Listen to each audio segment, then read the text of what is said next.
59% des candidats accepteraient un poste dans une entreprise qui ne correspond pas à leurs valeurs, avec comme contrepartie une rémunération et un poste intéressant, mais ça pose quand même question. Faut-il renoncer à tes convictions pour trouver un job ? Car derrière cette statistique, qui semble ultra contradictoire, je te l'accorde, reste le sujet d'être en capacité de trouver le job idéal, celui qui correspondrait à 100% de tes convictions les plus profondes. Pas évident, mais lorsque tu crées ta boîte, tu en viens finalement à bosser pour des clients ayant des valeurs un peu différentes des tiennes sans pour autant qu'ils soient à blâmer. Loin de moi l'idée de t'encourager à rejoindre une entreprise qui n'a pas les mêmes convictions que les tiennes, mais j'avais quand même envie de t'adresser 3 messages au cas où tu te trouverais dans ces 59%.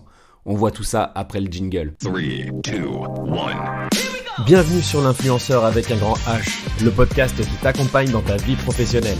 À travers chaque épisode, je te livre mes meilleurs conseils pour trouver ta voie et t'épanouir dans ton travail. Je suis Guillaume Couder et je suis très content de te retrouver pour ce nouvel épisode.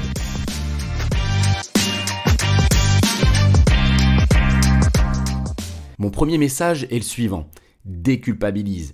Chercher un job, c'est pas forcément une partie de plaisir. Savoir ce que tu veux, quel type de management te plairait, quel salaire, quelle mission, quel rythme de travail, bref, ça pose énormément de questions. Tes convictions personnelles entrent évidemment aussi en ligne de compte, mais plein d'éléments viennent finalement influencer ta décision. Mon deuxième message, c'est partage. Bosser dans une boîte dont tu ne partages pas toutes les convictions, c'est une super occasion de partager les tiennes avec tes collègues à la cantine ou en réunion. Certains te regarderont un peu bizarrement, d'autres les prendront à la rigolade, mais sois sûr que certains y seront sensibles. Mon troisième message, qui est en fait le plus important à mon sens, c'est que la réalité est rarement noire ou blanche. Et sauf à parler d'entreprises clairement toxiques, il me semble important de considérer qu'une boîte, 1. Ça crée des jobs. 2. Ça fait vivre des fournisseurs. 3. Ça développe des savoir-faire. 4. Ça crée du lien social et reconnecte des milliers de gens à l'emploi. 5. Ça permet de lutter contre l'isolement. 6. Ça engage souvent des projets RSE vraiment cool.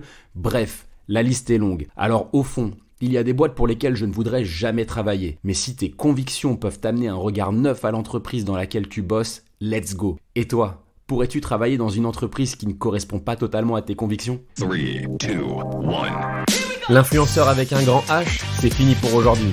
Merci d'avoir écouté cet épisode, j'espère évidemment qu'il t'a plu. Si tel est le cas, n'hésite pas à t'abonner pour ne pas louper le prochain. À bientôt.